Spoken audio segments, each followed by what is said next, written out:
안녕하세요. 주리집 공무원 시험을 준비하는 여러분. 저는 여러분과 함께 주리집 공무원 국어를 같이 준비하게 될 강사 신지원입니다. 자, 일단 여러분들이 이 공무원 시험을 준비한다고 하셨을 때요. 가장 부담스러운 부분이 국어 그 중에서도 문법이 아닐까 싶어요.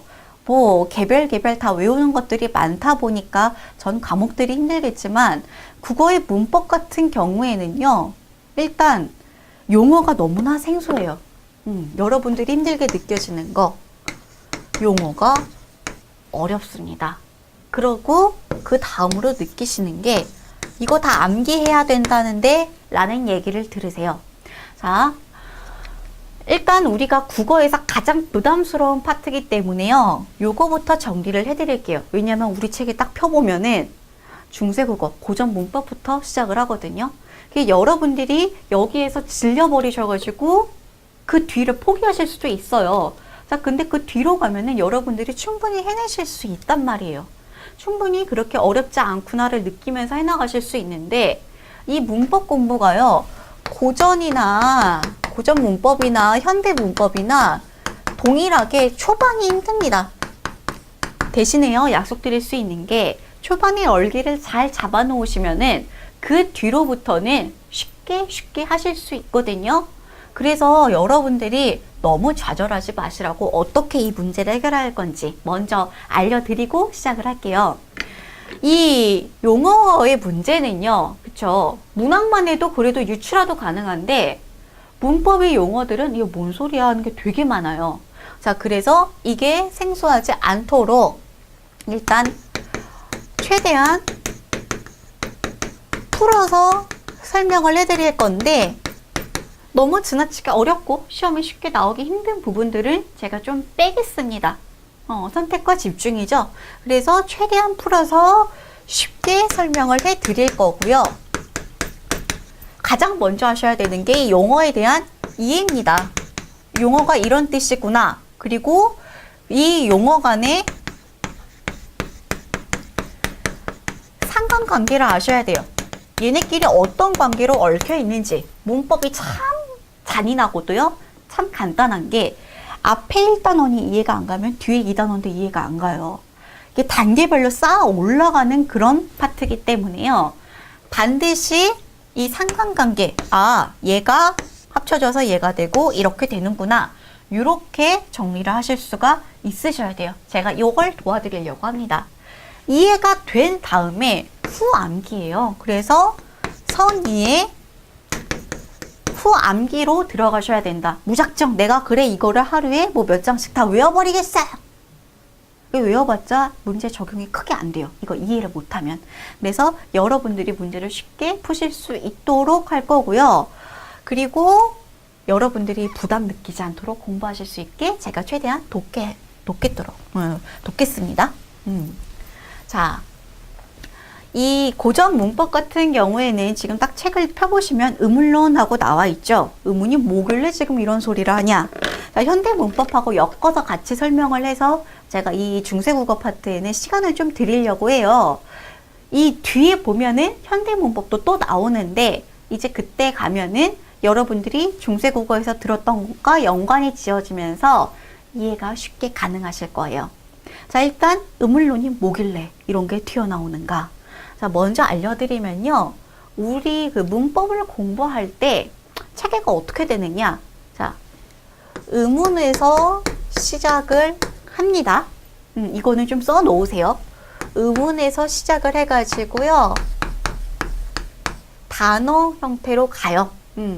이 사이에 뭐 형태소라는 개념이 들어가는데 요거는 중세국어에서 심하게 안 보니까 일단 그런 게 있댔거니 하고 날리셔도 됩니다. 이 합쳐져서 단어가 되고 일단 이렇게 기억하세요. 단어가 합쳐져서 어절이 되고 즉 이때 문장 성분을 판단하게 되고요. 그 다음에 우리가 이 문장 간의 관계를 보게 됩니다. 이 관계가 이래요. 일단 이거를 써 놓으시고요.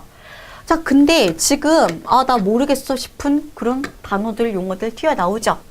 음어는요, 아주 간단하게 말해서요, 이것만 있다는 건 아닙니다. 이 현대문법에서 조금 자세히 더 들어가긴 할 건데, 일단은 이 중세국어 얼기를 위해서 먼저 알려드리면은, 음은 간단하게 우리가 말하는 자음과 모음이라고 보시면 돼요. 이런 거. 이게 자음이고 이게 모음이죠. 요거에 관련된 얘기라고 보시면 돼요. 그러고 보니까 얘네가 지금 우리나라 말을 쪼갠다. 단어들을 막 쪼개서 보면은 가장 작은 레벨이죠. 자, 이게 가장 작은 거고요. 얘네가 합쳐져서 이제 형태소가 되고 형태소에서 단어로 넘어가는 거예요. 단어는 우리가 알다시피 그 단어들 맞습니다. 이때 이 단어들의 어떤 기능이나 형태나 뜻 같은 걸 가지고 품사라는 걸 나누게 되고, 이때 여러분들이 이런 말은 들어봤을 거예요. 명사, 대명사, 뭐 수사, 그 다음에 뭐 조사, 동사, 형용사 같은 거요. 이게 여기서 나옵니다. 자, 그리고 이런 게 좀 합쳐지면 하나의 어절을 구성하게 되는데, 이 어절 단위로 쪼개진 애들을 문장 성분이라고 해요. 자, 문장 성분은 주어, 목적어, 뭐 관형어 이런 거 들어보셨죠? 서술어, 이 중에서 주어, 서술어 정도는 아마 들어보셨을 거예요. 그래서 요렇게 나갑니다. 어절 단위라서 뒤가 어로 끝나는구나 라고 기억을 하시면 돼요. 그리고 이게 합쳐져서 문장이 나오고, 이 문장 안에서도 막 성격으로 쪼갭니다. 요거는 좀 나중에 보셔도 되고, 자, 그래서 이 기억, 니은, 아, 야 같은 조그만 단위에서부터 이게 합쳐진 단어는 다 알죠? 대표적인 명사, 이름을 말하는 게 하늘, 뭐 이런 거잖아요. 동사, 먹다. 형용사, 예쁘다. 고. 이 어절이 좀 생소하실 수가 있는데 띄어쓰기 단위다 라고 보시면 돼요.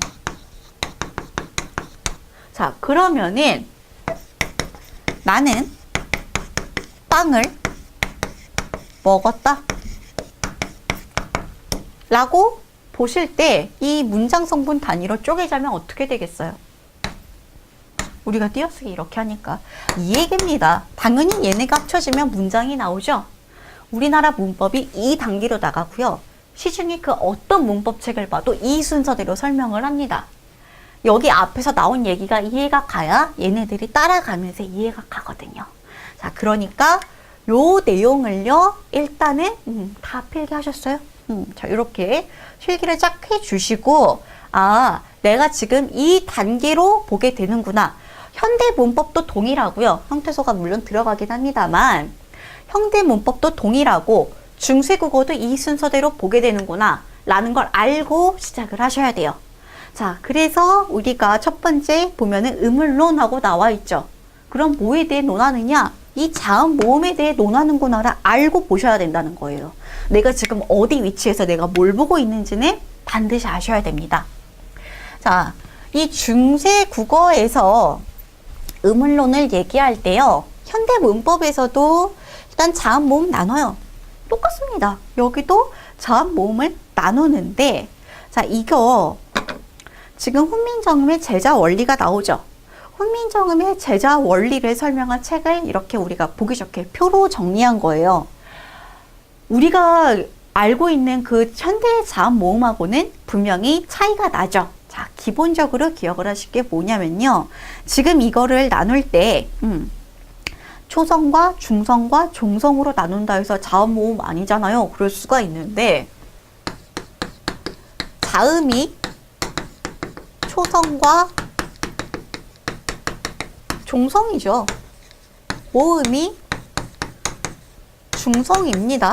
초, 중, 종이 뭐냐? 라고 하면은 간이란 단어에서 초, 처음 초, 자장 앞에 오는 거, 중성, 중간에 오는 소리라고 해서 중간에 오는 소리죠. 그래서 얘가 중성, 그 다음에 종성, 끄트머리, 그 종이잖아요. 그래서 가장 마지막에 오는 소리다 라고 해서 얘가 종성이에요. 이렇게 나갑니다. 자, 그러고 보면은 초성, 중성, 종성이라고 나눠는 놨는데 결국 자음, 모음 얘기인 거 확인하실 수 있죠. 이렇게 쪼개집니다. 자, 그러면 자, 이거 초성을 보면요. 뭐야? 아, 설, 순, 치, 후 이렇게 나와 있어요. 자, 이 초성이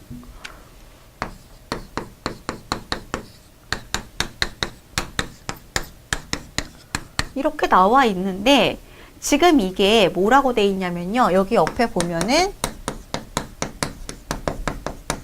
제자 원리라고 되어 있죠. 지금 이 훈민정음이요. 세종대왕이 뭔가를 참고해서 만든 게 아니라 다른 나라 글자를 참고해서 만든 게 아니라 순수하게 우리나라 글자를 창조해낸 거잖아요.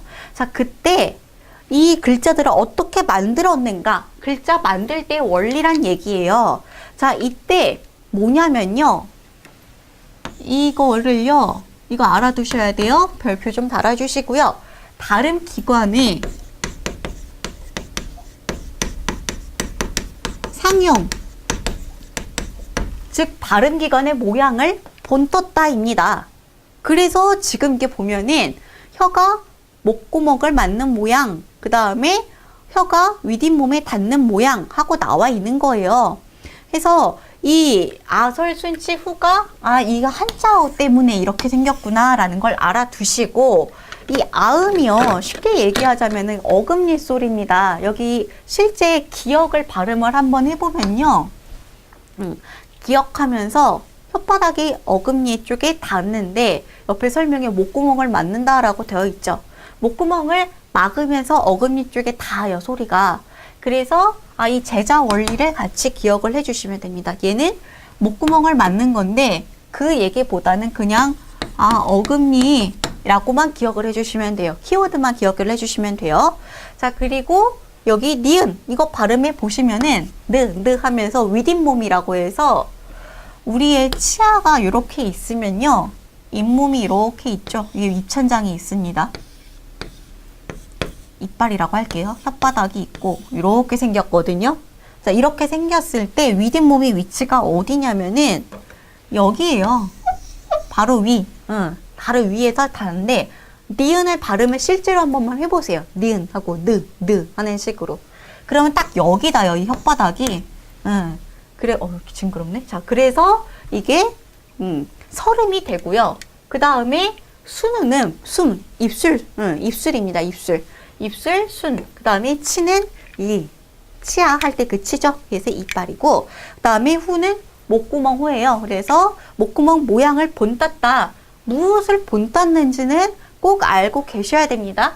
이게 어금니 소리긴 한데 목구멍이 막힌다. 혓바닥으로 막힌다.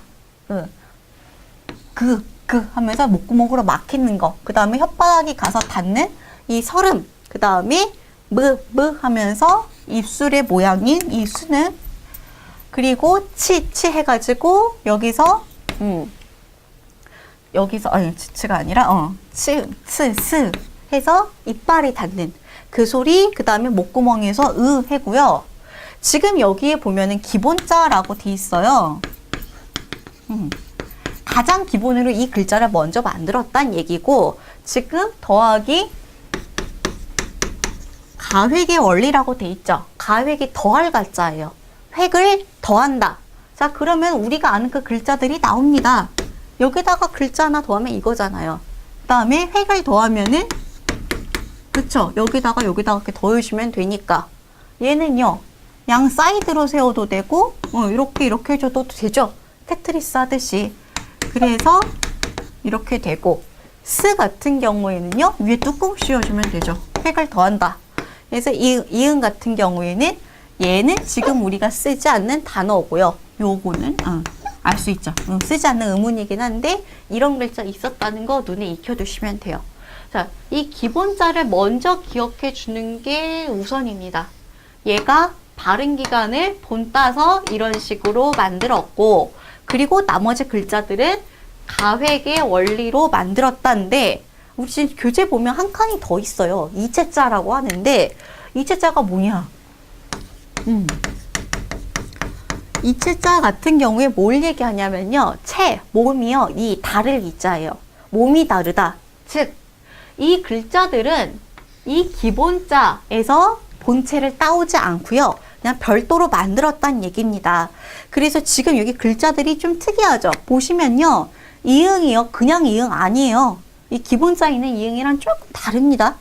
이렇게 보셔야 달라요. 어떻게 생겼냐면요. 약간 이렇게 꼭지 달린 꼭지 이응이고, 그 다음에 반설음이 리을, 이거는 우리가 지금도 보고 있고, 그 다음에 반치음이라고 해서 흔히 세모라고 읽는데요. 세모 아니고 얘 이름은 반치음입니다. 얘는 그냥 꼭지 이응 이런 식으로 읽어요. 이렇게 글자가 나오고 얘가 바로 이 자음입니다. 일단 이거를 먼저 기억을 해주세요. 여기 자음은 어떻게?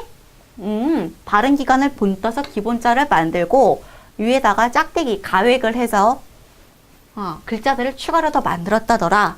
근데 이걸로는 모자라서 기본자에서 채, 몸이 온 기본자가 아니라 뽀록 기본자가 아닌 다른 데에서 그냥 혼자 만들어진 글자들이 있더라. 얘는 기본자랑 상관이 없는 이체자이더라.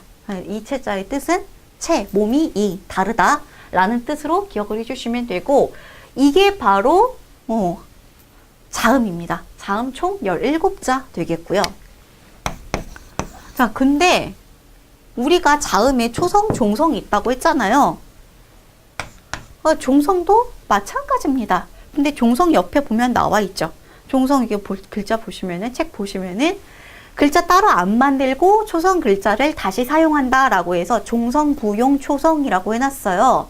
요거는 좀 기억을 해 주시길 바랍니다. 이거 잘 물어보거든요.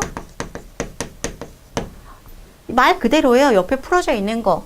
지금 세종대왕님이 왕 똑똑하신 게요. 글자를 만들고 보니까 구태여 글자가 많이 생겨가지고 혼란스럽게 할 필요가 없는 거예요. 힘들어요. 그렇게 되면은. 그래가지고 어떻게 해주셨냐. 아, 그래. 종성은 어떻게 쓰냐면은 다시 사용을 해라. 초성을. 하고 얘기한 거예요. 따로 만들지 않습니다. 초성을 다시 사용한다. 라고 해서 종성도 똑같고 똑같이 자음이 온다는 거. 요거 기억을 해주세요. 제자 원리, 그리고 가획자, 이체자의 뜻. 그래서 자음이 가획과 이체의 원리로 만들어졌다. 상형, 그 다음에 가획, 이체의 원리가 있다 라고 하면요. 맞다라고 해야 됩니다. 이거 타이틀 반드시 알아두세요. 내가 이거는 기억을 하는데 위에 타이틀을 기억 못하면 말짱 꽝입니다. 자, 그 다음에 중성은요.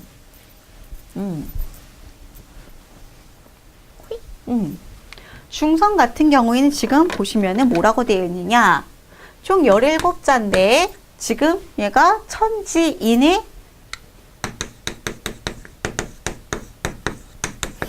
천지인의 상형 더하기 기본자의 결합이라고 되어 있죠. 자, 이런 거 무작정 외우면요. 다 잊어버려요. 하루만 지나면. 자, 일단 이거를 먼저 이해해 주세요. 이해한 다음에 외워도 늦지 않습니다. 지금 소리의 성질, 양성, 음성 이런 거는 제가 조금 이따가 설명을 드릴 거고요. 그 다음에 중성이 있고, 그 다음에 기본자, 초출자,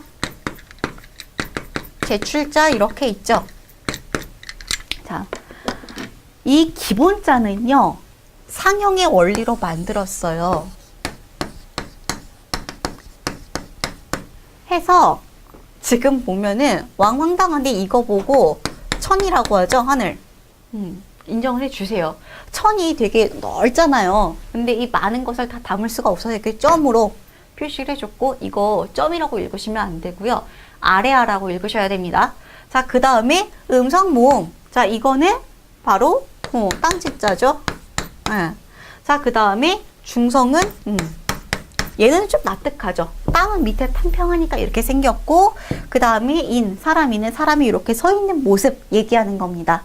이렇게 해서 요게 기본자예요. 일단 기본자 먼저 기억해 주셔야 되죠. 자음도 똑같았잖아요. 기본자 먼저 기억을 해 주시고, 얘네가 천지인을 땄다. 아까 우리 자음은 뭐였어요? 발음기관의 모양을 따왔는데 모음 같은 경우에는 뭐 천지인에서 상형을 했다. 이거 구분해서 기억을 해주시고, 자, 근데 초출과 제출이 있어요. 이거 알고 보면 되게 단순합니다. 출이 나갈 출이잖아요. 초가 처음 초자죠. 제자 한자 확인해 보시면 다시 제자거든요. 자, 그래서 뭐냐면 이 기본자를 처음으로 한번 내서 결합시킨 거예요. 얘랑 얘랑 합치면 됩니다. 그 다음에 이런 거고요. 제출자가 두 번 낸 거예요. 얘를. 이거 이렇게 생겼습니다. 이게 바로 우리말 모음이 되겠고요. 자, 그래서 여기에서 이 기본자 원리 천지인이다라는 거, 그 다음에 얘네를 결합을 시켜서 한 번 결합하면 초출자, 또 한 번 결합하면 제출자라는 거. 여기는 가획 아닙니다. 지금 얘가 획이 아니잖아요. 그러니까 얘는 가획이 아니라는 거. 이렇게 기억을 해주세요. 자, 그러면은 여러분들이 기본적인 자음과 모음의 관계 이해하셨겠죠? 현대 문법도 배우실 때 똑같이 이렇게 시작하거든요. 이렇게 기억을 해주시면 되고, 자, 다시 한번 정리를 해보면은 우리나라 초성은 어떻게 발음기관 상형을 바탕으로 기본자를 만들었고, 이 기본자에다가 획을 더해서 가획을 했고, 이체자 같은 경우에는 기본자에서 뭐 본따온 게 아니라 따로 만들었다. 이렇게 기억해 주시면 됩니다.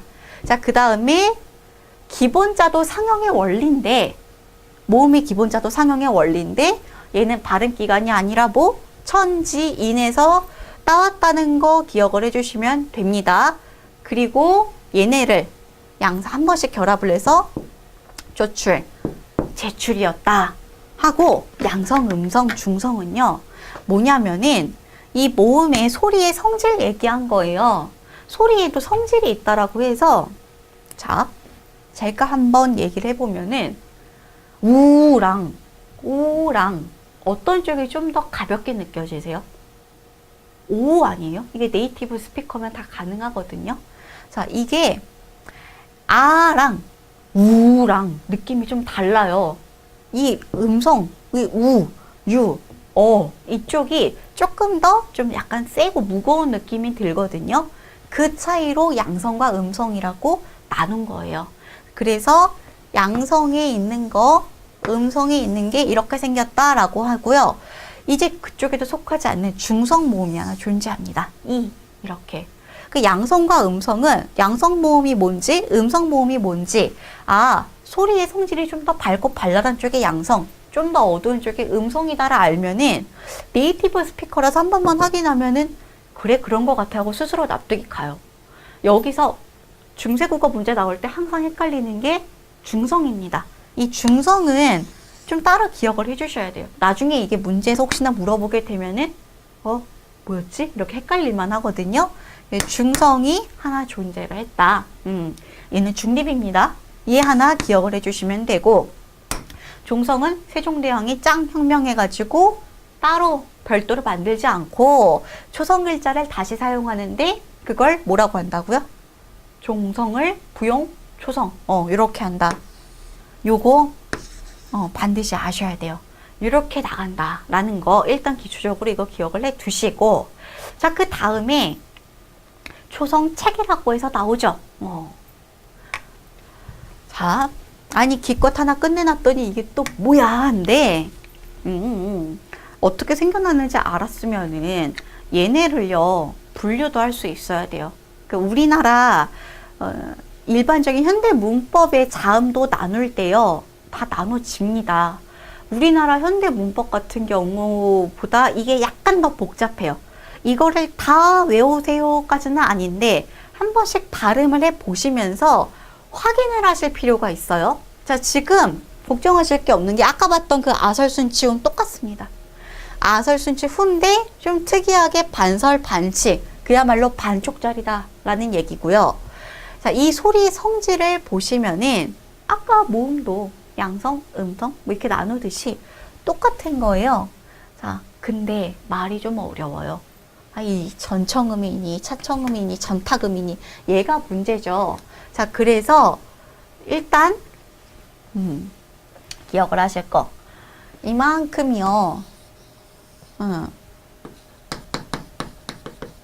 안 울림 소리고요. 요게 울림 소리입니다.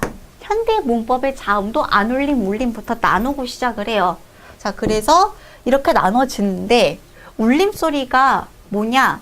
이 소리를 날 때 목구멍 같은 데를 울리면서 난다 라고 해서 이 울림 소리의 특성을 기억하면 얘네 기억하기가 쉽거든요. 이 유성음 같은 경우에는 상대적으로 좀 밝고 발랄하고 맑은 소리다 라고 해서 이게 현대 문법에서는 얘네요. 얘네를 가지고 우리가 얘를 울림소리다 라고 하는데 동시나 동요에서 많이 쓰입니다. 왜냐면은 얘네가 받침으로 오면은 상대적으로 어감이 상당히 밝고 발랄한 느낌 들거든요. 그래서 여자애들이 애교 떨 때 이거를 받침으로 많이 써요. 아앙 하면서 혀 짧은 소리 낼 때 주로 얘네가 받침을 오게 되거든요. 제가 차마 재현은 못 하겠는데, 그래서 이 소리의 성격을 이해하시면은 이 울림소리 쉽게 기억하실 수 있어요. 실제 비슷하죠. 지금 현대 문법하고 거의 겹칩니다. 여기 있고 이 꼭지음이랑 얘네 반치음까지 들어간다는 거, 요거 이렇게 같이 기억을 해주시면 되고요.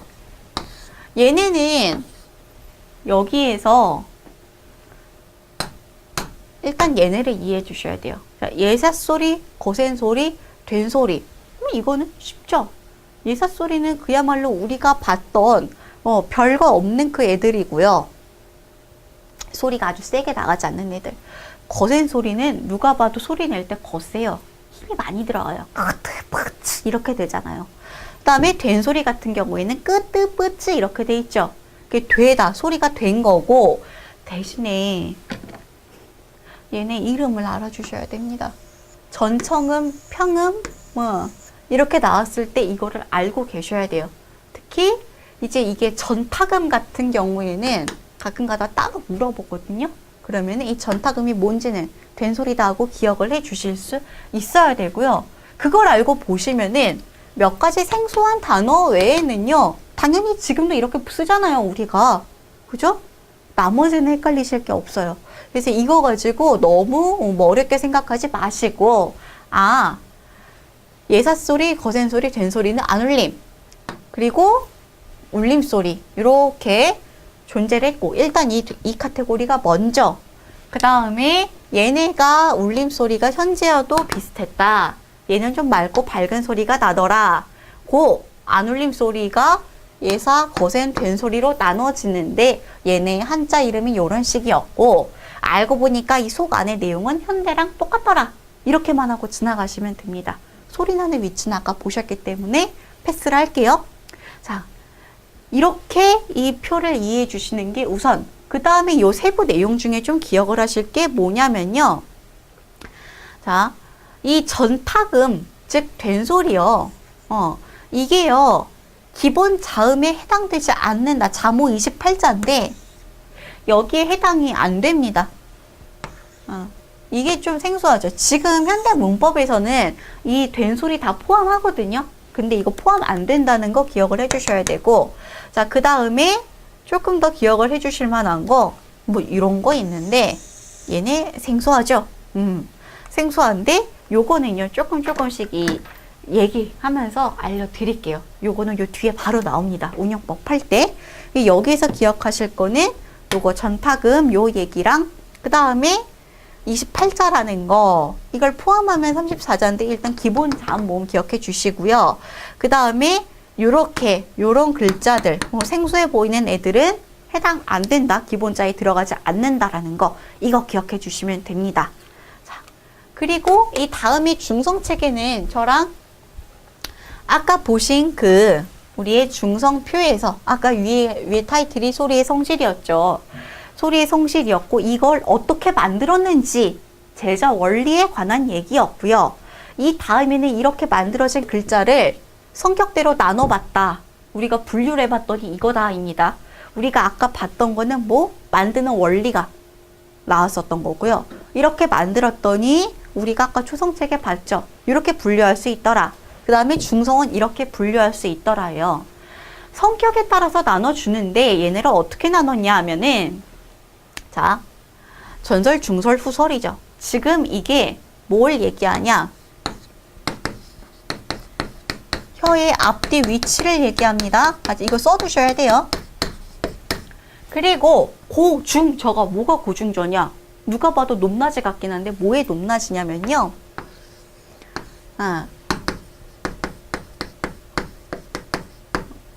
이 글자가 혀의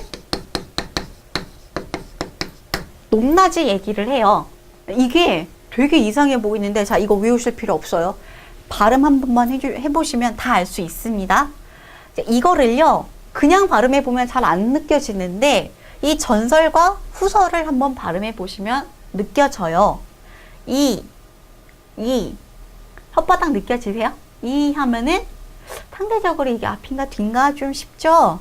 이 우 하면은 혀 움직이는 거 느껴지세요? 전후가 느껴지십니까? 이렇게 발음을 하면 되고요. 자, 그 다음에 오 같은 것도 해보면 혓바닥이 중간에 오 하고 뜨죠? 그 다음에 혀가 뒤로 쑥 빠져요. 이오, 그 요구르트 이름 발음해 보면은 이 혓바닥이 위로 쫙 올라가 있다가 오 하면은 뒤로 훅 빠져버리거든요. 이렇게 구분해 주시면 됩니다. 이게 현재 현대 문법하고는 좀 달라요. 현대 문법에서는 이 중설 모음 없거든요. 같이 약간 중간 계열 안넛도 있고 아래어도 있죠. 그래서 지금 현대 문법하고는 표가 다르다라는 거 알아두시고 그 다음에 얘네는 한 번씩만 발음해 보시면은 납득이 가세요. 일단 전설, 중설, 후설, 고, 중, 저가 뭐에 대한 얘기인지 아셨으면 됩니다. 이렇게 하셨으면은 이해하실 수가 있고요. 이게 지금 단모음과 이중모음으로 나눠진다라고 했죠. 단모음은 누가 봐도 단일 모음이고요. 이중모음은 지금 합쳐진 거죠. 합쳐진 거죠. 자, 그 다음에 야 역시도요. 얘를 쪼개서 보면 이야, 얘를 빨리 하면 야요. 이야 라고 이야, 야, 그쵸? 합쳐진 거예요. 그래서 이중모음이란 얘기를 합니다. 이 용어만 일단 이해를 해주세요. 자, 이렇게 이해하시면 되고요. 그 다음으로 나오는 내용이 포인트입니다.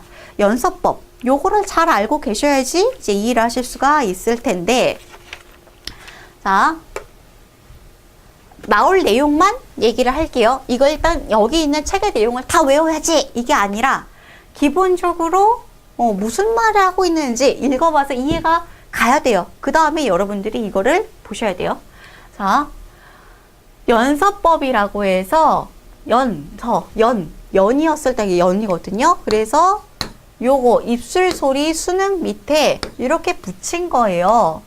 그래서 이게 흔히 말할 때 이응 밑에 이응 달린 거 그러거든요.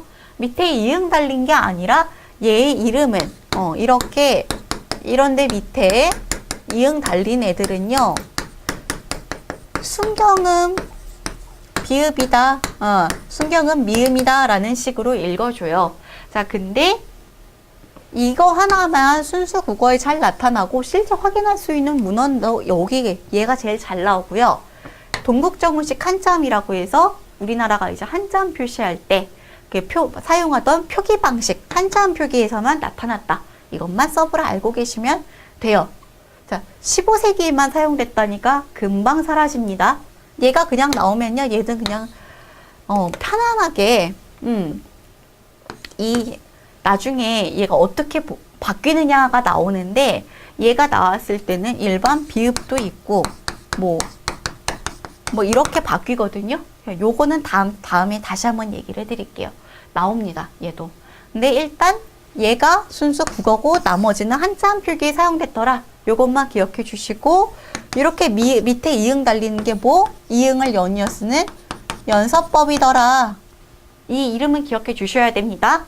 자, 그 다음에 병서법이라고 병 옆으로 나란히 이어지는 거 얘기하는데, 이게 자음 얘기예요. 자음을 옆으로 나란히 쓰는 건데, 보면은 각자 병서랑 합용 병서가 있죠.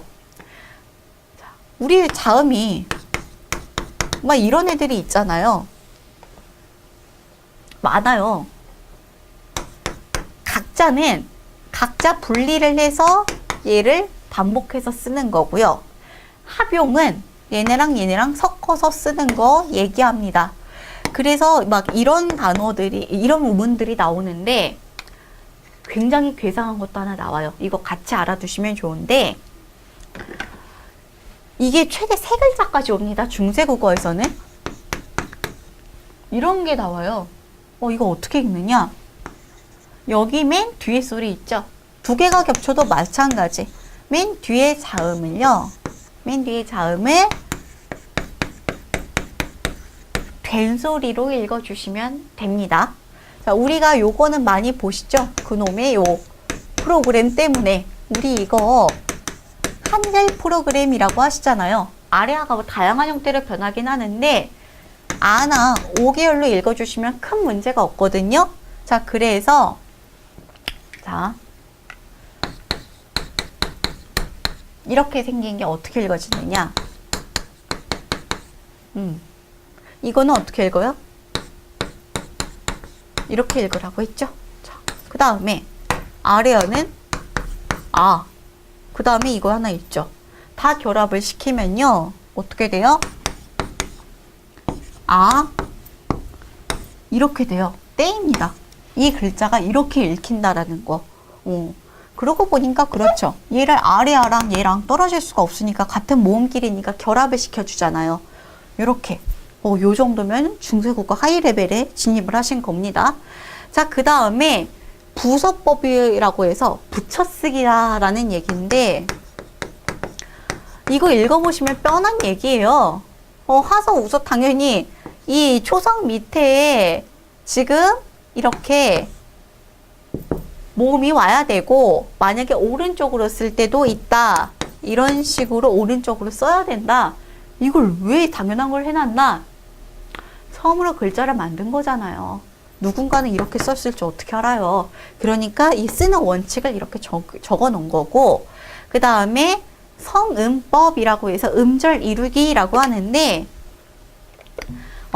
음을 성 이룬다 그런 법칙이죠. 초성, 중성, 종성이요 반드시 다 필요하다라는 얘기예요. 그래서 옛날에는 이렇게 자리 빈 꼴을 못 봤어요. 여기에 막 이런 거 막 껴놓고 막 그랬거든요. 근데 금방 사라집니다.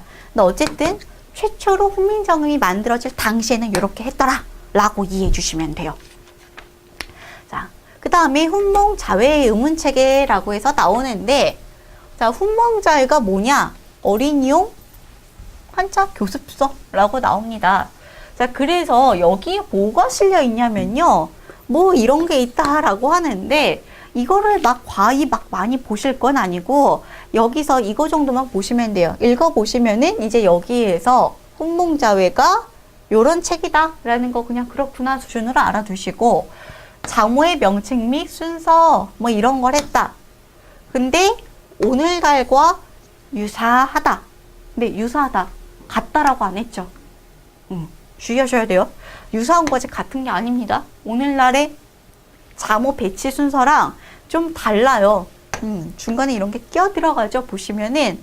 그래서 유사하다라고 한 거예요. 전반적인 순서는 같은데 세부 내용이 조금씩 달라집니다. 그래서 이렇게 얘기를 하고 있다라는 거 기억해 주시면 되고, 자, 그 다음에 뭐 나머지 내용은 그냥 지나가셔도 됩니다. 요거에 대해서는 다시 한번 얘기를 하게 되고요. 자, 우리가 오늘은 이 표기법까지 같이 좀 보려고 해요. 간단합니다. 이거 굉장히 간단해요. 연철, 혼철, 분철이라고 해서 연철, 연. 아까도 보셨죠? 연서법 할 때 나왔던 그 연이에요. 이어서 쓰는 거잖아요. 비읍, 이음 이렇게 붙여서. 마찬가지로 이어서 뭔가를 적는다는 건데, 그게 세 종류입니다. 자, 지금 나타난 시기 이런 거 보시지 마시고요. 요것만 보시면은, 옛날에 글자가 있을 때 처음으로 어떻게 적었냐면요. 뭐 이런 글자가 있었다고 칩시다. 뭐 아래야 다 빼고요. 남이라는 걸 어떻게 적었느냐? 이 연철, 이어 적기를 하면요. 말 그대로 이 받침을요. 뒤에 빈자리가 있으면은 이어줬다는 거예요. 이 이응을요. 초성의 이응은 그냥 없다라고 봤거든요. 응가 없고 빈자리라고 봐서 빈자리만 따라 올라가셔도 되죠. 다 이어서 쭉쭉 적으란 얘기니까. 이렇게 썼습니다. 근데 이렇게 소리 나는 대로 다 쓰다 보니까 혼란이 와요. 남인지 남인지 헷갈리죠. 이게 사람 이름이라면 더 헷갈리지 않아요? 다른 건데 둘이 분간이 안 가요. 그래가지고 야 이거 불편하다. 그러면은 우리가 이게 어디까지가 내가 말하는 단어 너와 남이야 라고 할 때 남이고 얘는 우리가 남이가 할 때 그 이가 같은 조사야 라는 거를 단어와 단어 사이를 분리해 주기 위해서 이거 좀 구분을 해줘야겠다 라고 해서 이렇게 써줍니다. 괴상하죠? 자, 그 다음에 이렇게 하다 보니까 귀찮아요. 같은 글자 지금 2번 써줘야 되잖아요. 일단 뭐든지 어떤 국어의 표기법은요. 귀찮은 쪽으로는 안 가요. 뭔가 우리가 발음을 한 번 더 혓바닥을 움직여야 된다든가 한 번 더 써야 된다든가 이런 방향으로 절대 안 가거든요. 우리가 불편한데 그럴 리 없어요. 그래서 이 다음으로 이어진 게 뭐냐?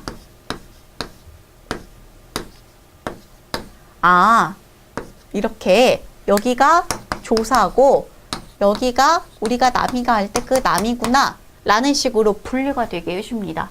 자, 그러면은 우리 이거 이해할 수가 있죠? 줄줄줄 이어서 적으니까 얘 이름이 이어적기 연철이고 지금 받침을 거듭해서 2번 적었죠? 거듭적기. 자, 이 삽질을 가지고 혼철이라고 합니다. 다 섞여서 썼다는 거고요. 이게 과도기적 표기라고 나와 있죠? 어떤 문헌을 보면은 얘가 한 번에 다 나타나는 경우도 있어요. 과도기적이고 여기로 넘어가는 중간 단계다 정도만 아시면 됩니다. 그 다음에 여기는 분철이다 라고 해가지고 끊어 적죠. 어원을 끊어 적어준다. 즉 어디까지가 메인 의미인지가 딱 분류가 되는 거예요. 즉 이거 보시면 높다라는 그 얘기 하려는구나. 깊다라는 얘기 하려는구나. 딱 알죠? 그래서 어원, 즉 뜻을 밝혀서 이 형태를 살려서 우리가 의미 파악을 빠르게 해준 거예요. 이게 현대의 지금 우리 표기법이죠. 이 끊어적기, 분절에서 다 끊어서 단어 뜻을 구분가게 해준다라고 해서 얘는 분철이 됩니다. 요것만 아시면 돼요. 요 밑에야 예시니까 보시면서 그렇구나 라고 하면 되고 이어적기, 거듭적기, 끊어적기가 연철, 혼철, 분철이다. 몇 세기 이런 거 괜찮아요. 훈민정음이 이때 나타났고요. 훈민정음 이때 만들어졌고 15세기에 당연히 갈수록 바뀝니다. 이렇게 이 순서만 기억해 주시면 돼요. 자, 그리고 요거 종성의 표기법이 나오는데 아까 한 얘기예요. 종성, 부용, 초성. 이거 처음에 훈민정음 제자원리 나와 있었다라고 했죠. 그 뜻이 뭐예요? 초성은요, 종성은요, 효성 글자를 그냥 그대로 갖다 쓴다 라고 해놨잖아요. 이 17자 모두 받침으로 사용할 수 있다. 이렇게만 끝나면 간단한데 점점 바뀝니다. 그래가지고 자, 처음에는 그냥 8종성법, 7종성법 이렇게만 기억하시면 되는데 8자의 받침이라고 해서 요렇게 해서 소리가 나다가 나중에는 7글자만 났더라. 자, 지금 기억, 니은, 리을, 미음, 비읍, 시옷, 이응. 지금 딱 차이가 뭐예요? 얘랑 얘가 문제죠. 자, 그래서 나머지 빼고요. 얘네만 가지고 얘기를 합니다. 문제 나와도. 디귿하고 시읒의 발음을 여기서는 구분을 했다가 이쪽에서는 지금 다 시옷으로 통일시켜서 적었다는 거예요. 그래가지고 이때 이렇게 됐다가 얘네는 다 그냥 시옷으로 통일시켜 적었더라. 요것만 기억을 해주시면 됩니다. 차이점이 나오는 데만 확인하시면 돼요. 자, 그 다음에 사성점은요, 왕 간단이에요. 그냥 점 찍는 건데, 이 점을 왜 찍었냐면요, 그 우리나라가 훈민정음이 만들어질 당시에는 중국어 영향을 되게 많이 받아요. 그래서 중국어 보면은 이 성조가 있죠. 이게 우리나라에 남아 있었다라고 합니다. 그래서 우리나라도 그 영향을 받아서 발음을 했다라고 해요. 그걸 뭐 보자고 하는 건데, 자, 평성, 처음과 끝이 낮은 소리라는 거 해서 이렇게 간다는 거. 상성은 점점 높아지는 거죠. 그래서 이렇게 간다. 그 다음에 거성은요, 다 높이 들어 올려져 있는 소리, 아주 높이 간다 라는 거. 자, 근데 얘네는요, 성주에 관련된 얘기죠. 입성 하나만 차이가 납니다. 입성이 뭐냐면은 해설을 보면 참 특이해요. 안울림 소리로 끝나서 빨리 끝닿는 소리라니. 자, 우리가 앞에 자음체계표 볼 때 안울림 소리, 울림 소리로 구분해요 막 얘기했던 거 기억나세요? 울림 소리, 걔네 이 친구들 있죠? 뭐 이 친구들을 빼고요. 나머지 얘기하는 겁니다. 즉, 그드, 브, 막 이런 거 있죠? 이게 받침에 오면은요, 말을 질질 끌지 말고 빨리 닫아버리라. 이 얘기예요. 별거 없죠? 별거 없습니다. 그래서 이거는 빨리 있다 몰라 여기 입성이고요. 평성, 상성, 거성만 이성주에 연관이 된다 라는 거, 이것만 기억을 해주시면 됩니다. 자, 그리고 이 뒤에서 보면은 동국정운식 한자 표기법 나오는데 뭐 얘기가 많아요. 걱정하지 마시고 간단하게 끝납니다. 이 동국정운이란 책이 뭐 최초의 음운서다라고 하는데 이거예요. 우리의 한자음을 중국의 한자 원음에 가깝도록 개신한 한자음이다. 아, 이것만 기억을 하시면 되고 꽤 금방 사라집니다. 세조 이후에 소멸이 되고요. 요게 남아있는 게 이렇게 대표적인 세 가지밖에 없어요. 그래서 이때 왜 우리가 굉장히 괴상한 글자들 보죠? 이런 게 있었다는 거. 그리고 여기서 기억해 주실 거는 얘만 보시면 돼요. 이영보레라고 해서 리을 받침 한자는 반드시 이렇게 표시한다. 근데 우리말에서 이게 나온 경우가 있어요. 이게 한자 표시할 때는 이거 받침이 리을이구나 라고 아시면 되고요. 이게 우리나라 말에 나올 때는 뒷말 첫 소리를 된 소리로 나타내라 라고 이해하시면 됩니다. 요것만 하나 체크해 놓으시고 나머지는 그냥 한 번만 읽어보시고 그냥 이런 책이 있었구나 라고만 생각해 주시면 돼요. 자, 그 다음에 사이소리라고 해서요. 이 사이소리가 뭐냐라고 하면은 이거 지금 막 외우려고 하시는데 별거 아닙니다. 여러분 지금도 쓰잖아요. 이하고 몸이 결합하면은 이렇게 안 쓰죠. 이 몸 아니고 잇몸인데, 자, 이런 식으로 과거에도요, 명사와 명사가 연결될 때 그 안에 들어가는 게 있었는데 다양하게 쓰이다가 모두 시옷으로 통일되었다 라고만 확인하시면 됩니다. 이 예시는요, 굉장히 시간이 많으시면 한 번만 확인해 보시면 되고 이것까지는 막 기억하실 필요가 없습니다. 자, 그리고 요거 소실 문자요. 이거 생소해 라고 하시는데 생소하실 게 없는 게 당연히 지금 잘 안 쓰는 거예요.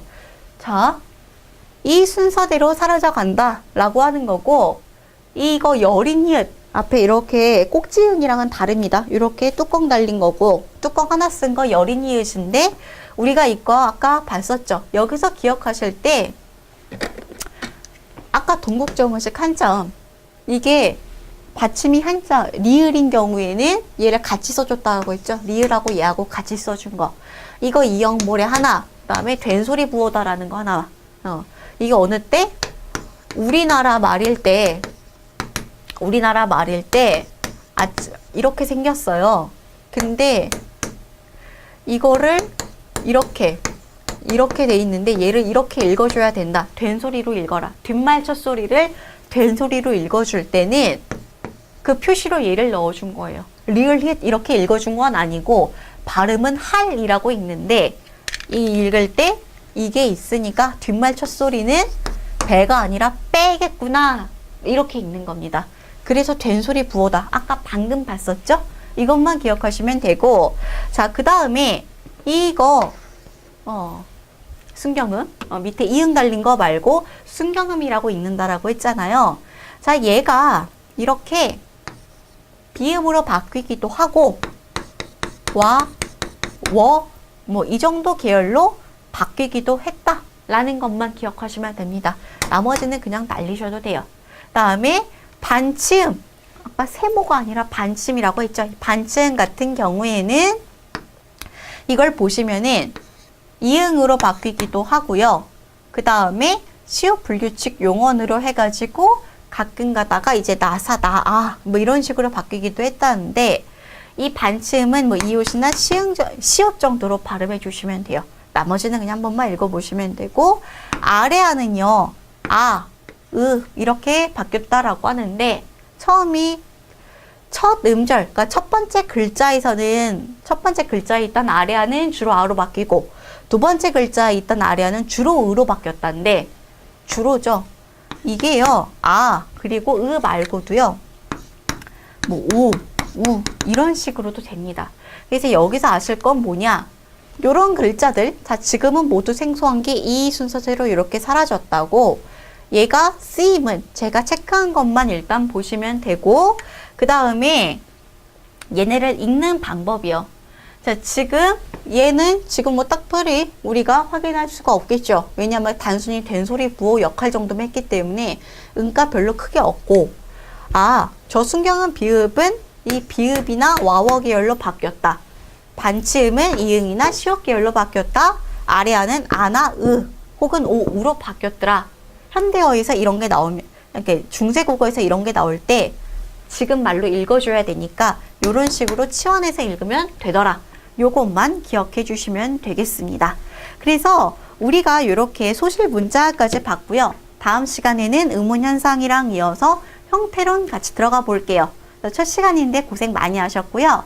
오늘 얘기한 내용 중에서요, 가장 기초적인 개념만 복습하시면서 잡아주시고, 이제 계속 이런 말들이 반복이 돼요. 계속 반복해서 듣다 보면은 따라가실 수 있으시니까 너무 걱정하지 마시고요. 복습 잘 하시고 다음 시간에 다시 만나겠습니다.